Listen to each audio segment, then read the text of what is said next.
Hi, I'm Matthew. And I'm Milan. We were both affected by life threatening medical conditions during our early teenage years, and both received wishes from the Make a Wish Foundation. After our wishes were granted, Milan and I both joined the Make-A-Wish Youth Board, where we met and decided to start our podcast, The Wish Kids. Our podcast highlights experiences and life from a sick kid's point of view and offers more insight into the magic of a Make a Wish. Welcome to The Wish Kids.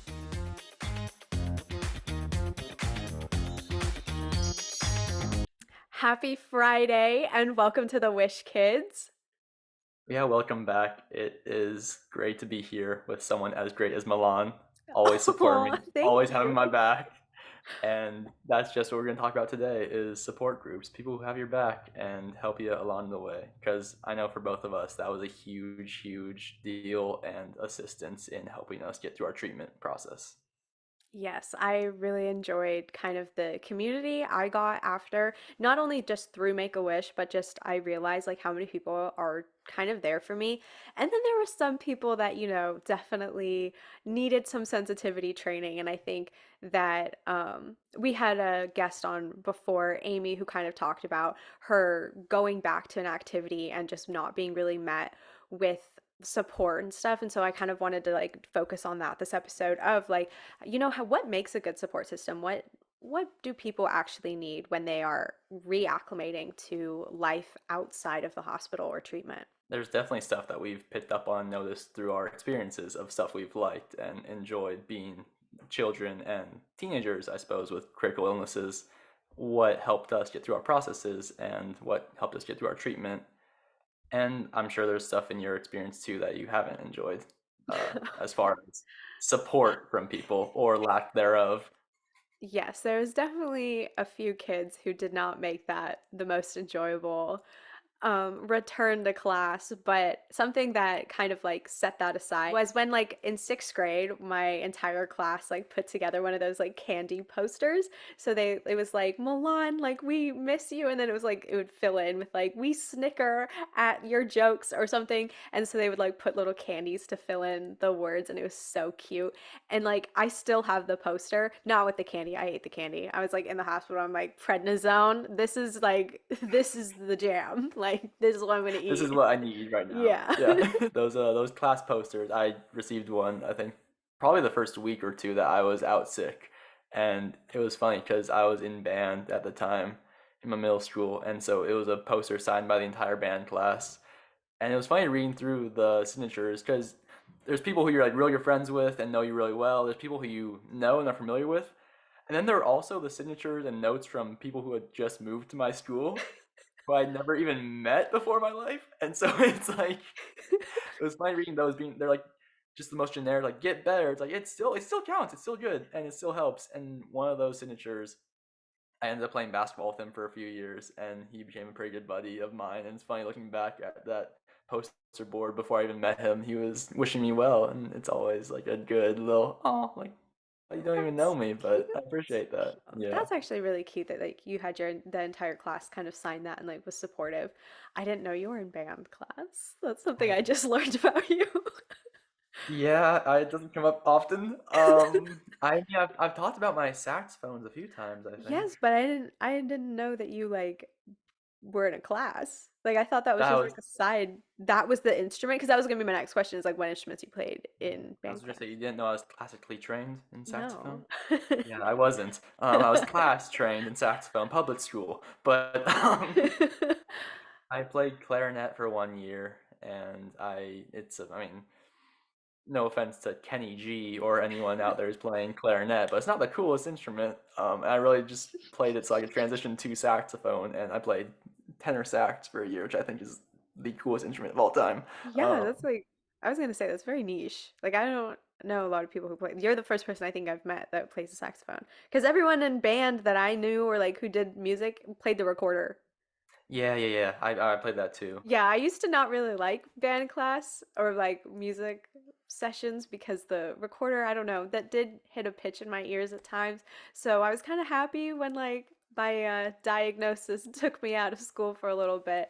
But then after after that, I kind of was a little annoyed that I wasn't like a part of class anymore. So my parents and teachers were so supportive of me. Like I genuinely cannot believe that they were just so willing to let me like they so before Zoom was a thing, there was like FaceTime and then I think Skype or something, but my dad helped kind of like make a program where kids could sign up and be my computer buddy so I could Skype and like FaceTime in a class and they would like carry me around. So I was in Zoom class before Zoom class was a thing. So I like to just think I'm a trendsetter. My dad was. Wow. Yeah, big time. I remember a few times in my classes when I was in person in the classes, we would have an iPad with someone. It was usually just a kid who was like sick for a day. And you would like kind of hold up the iPad and someone would be the designated holder for that day. And they would always do a little less work. And so I always really wanted to be the holder, but never was. Because if you held, you just like just like kind of whisper into the iPad, be like, hey, how are you? And just like Yeah, just it not was do work. it's definitely it was a very unique experience because I was always ahead because I would just sit and do the homework. Like I finished my entire spelling book beforehand and then I would just like kind of I feel like I was more of a distraction than I was helpful for the other kids.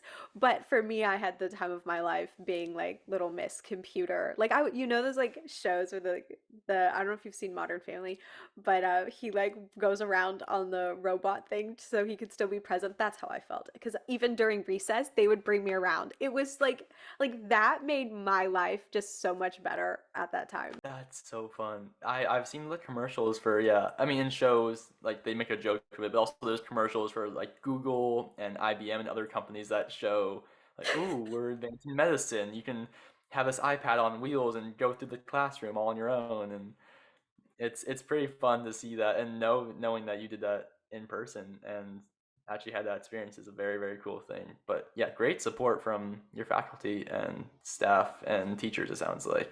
Yes, the teachers, I have to say, kind of made my experience way better. I mean, coming back and then being bullied for like how you look, that's totally not even in my control, was really hard and I think very damaging to a tween's self-esteem. And I don't know, because like I'm already going through something hard and then like you're gonna make me feel worse about it was not really a fun thing to experience. Some form of debriefing is always so helpful, and it's tough being the patient to try to coordinate that, which is why it's so important too to have like an advocate on your side and someone who is willing to go out, like perform this outreach, talk to people, say what's going on with you, tell them, hey, my son, my daughter, my cousin, my brother, whoever your advocate may be, to go out and tell others what's going on with you so that you don't have to worry about that extra stress of not only teaching people about your illness and what's going on, but also teaching them, like you said, sensitivity training, which is it's a broad thing, but it's so important, and especially for returning to school at such a young age.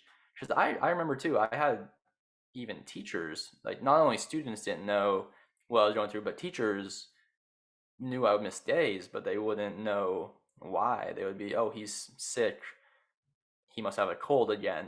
Not, oh, he's going to the hospital to get a dose of drugs in his arm.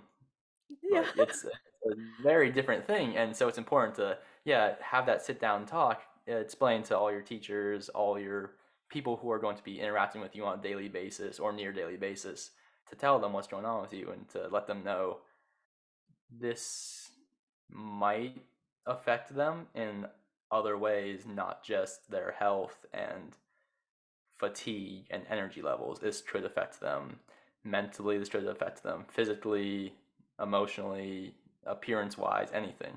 So yes, teachers too. And then I think also utilizing my social worker more. I don't think I understood the full capacity of what a social worker could really like do for me because they do offer a lot of resources for you and would be an advocate to your school if you don't know like really what you need or how to approach that. Yeah, no, social workers are not only almost always amazing people, but they also are incredible resources. They know so much about the given community or area that you're in. They know how many accessible resources are available to you and how these different things can assist you in different ways. Definitely just talk to your hospital and talk to everyone who works at your hospital. You can ask your nurses or doctors too. Say, hey, what's available to me, and they'll point you in the direction of the right person. It might at sometimes seem a little not roundabout, but just kind of like getting tossed here and there, and that can be annoying, definitely. But once you find the right person to ask your correct questions to, it is so helpful to just be able to sit down and have a conversation with someone in the hospital who knows what they're talking about for the issue that you have trouble with. In this case, getting help with school or getting help getting back into your life. That was very well said, and I do think they're an incredible resource to kind of call upon, and just even like they can help you relay feelings and thoughts that you didn't know like you were experiencing, and be able to communicate with those people who can actually like make a difference in your academic journey or just in your life as well, and just kind of make those transitions back into like life outside of the hospital. I think is a great way of putting that Yeah, in. I really like what you said about relaying thoughts and your feelings because no one knows you like yourself. You know yourself best. You know what's going on inside and out. You know how you're feeling emotionally. You know how you're feeling physically. And so it's so important to share those feelings with not necessarily however many people can, but just share those feelings and thoughts with the important people and the people who can then advocate for you and get help on your behalf. And so for me, I know that was my parents.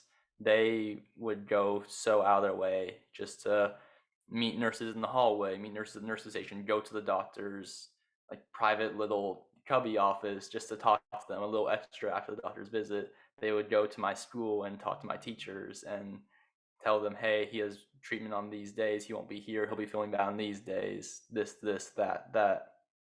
Just they were so incredibly helpful and did so much for me during my entire treatment, and I can't even begin to thank them enough for all they did for me.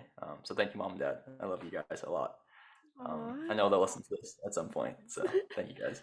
Yes, parents are absolutely amazing. I just think like parents definitely are some of the best support systems as well. And then they also kind of helped with my Make a Wish. Make a Wish has been a huge part of my medical journey and life in general. And now both Matthew and I are on the Wish It Forward alumni board. So we are very lucky that we get to kind of like be a part of the magic that was a part of our lives. Yeah, it's so incredible to have the opportunity to give back to an organization as amazing as Make a Wish is.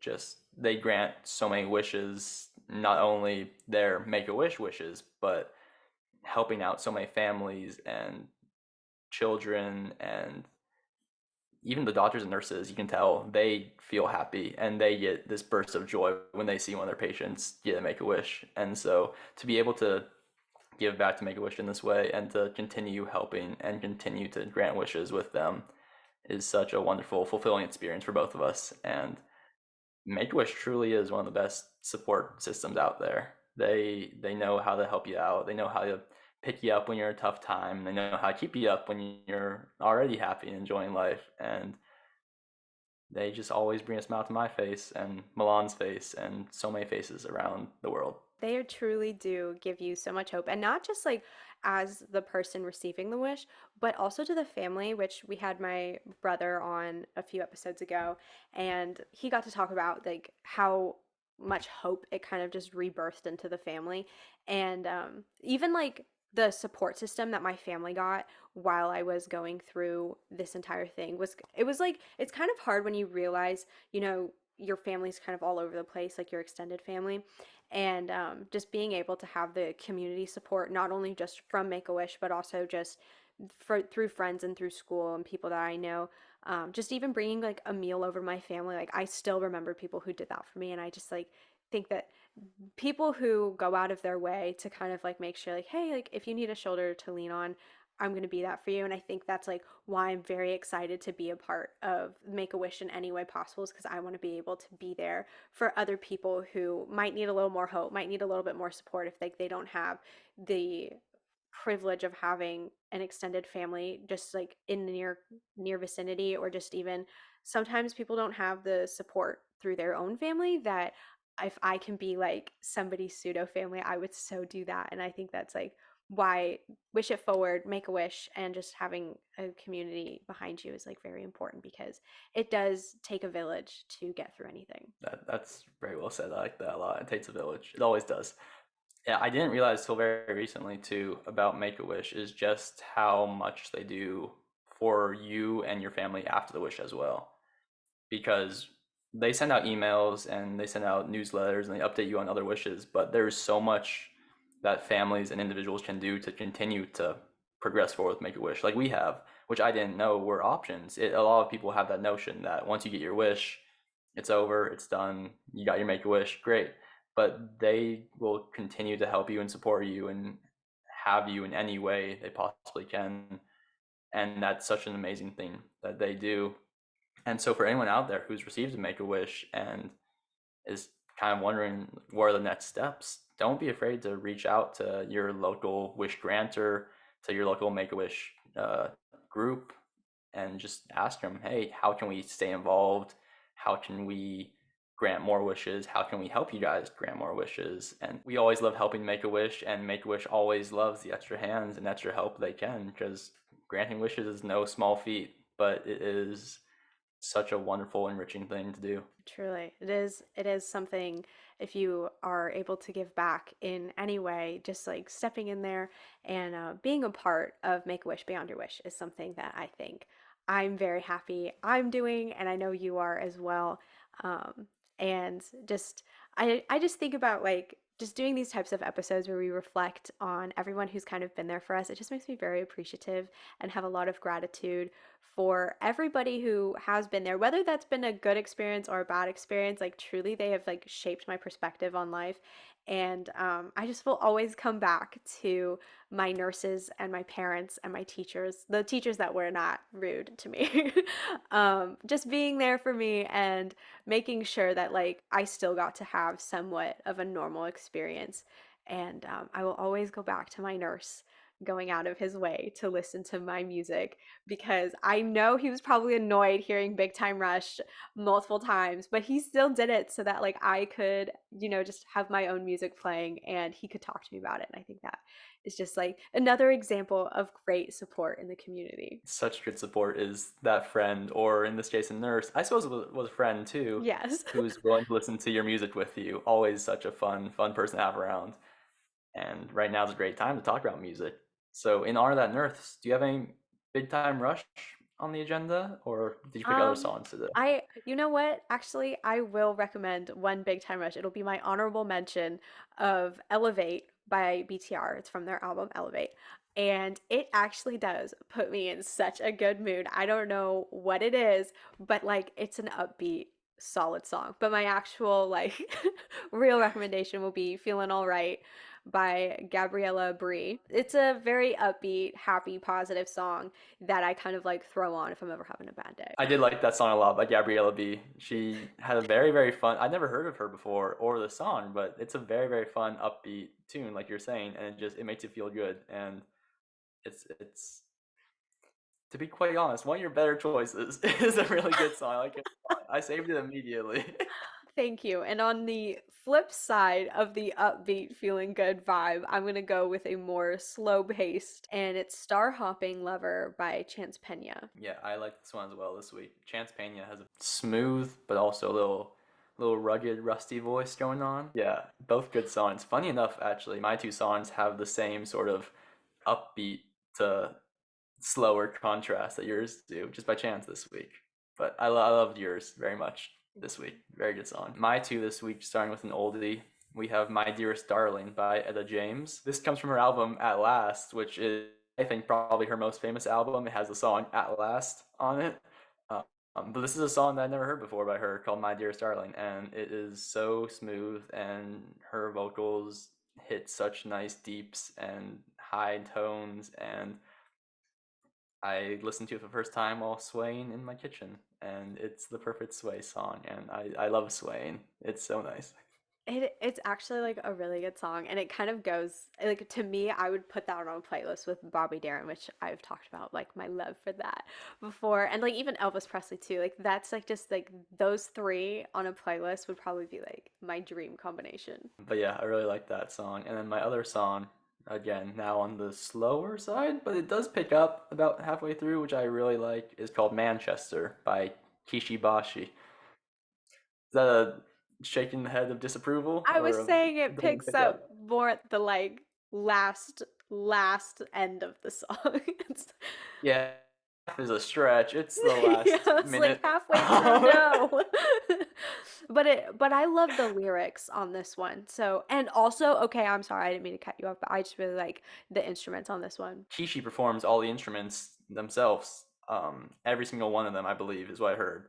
And so Really? just the recording skills, and I've heard that when Kishi performs is just incredible because they'll have a million performance on stage, or a million, sorry, they'll have a million instruments on stage, and they play every single one of them, and it's just incredible artistry, and it is such a deep song in the terms of so much depth of instruments and audio and just tones and notes, and it sounds so cool, and I was shown this by my girlfriend and I love it dearly. It is such a wonderful song.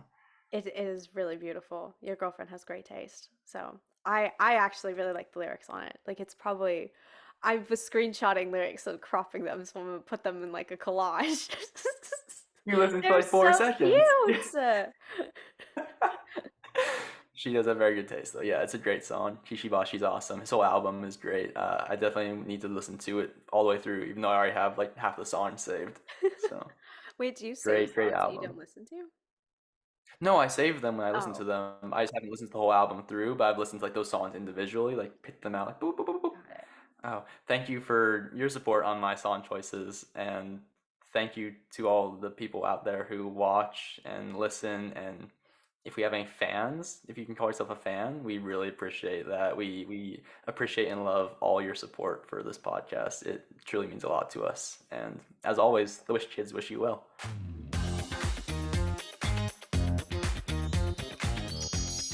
We would also like to thank all of our wonderful nurses and doctors that we have had along the way and remind you that they are healthcare professionals, not us. Please keep in mind, any medical information or stories shared and discussed in this podcast are based on personal experiences and are not meant to serve as medical advice. Please talk with your doctor about any medical concerns, questions, and guidance as they are trained medical professionals. Any brands, corporations, trademarks, or characters in the show, even those based on real people, are purely fictional. The Wish Kids wish you well.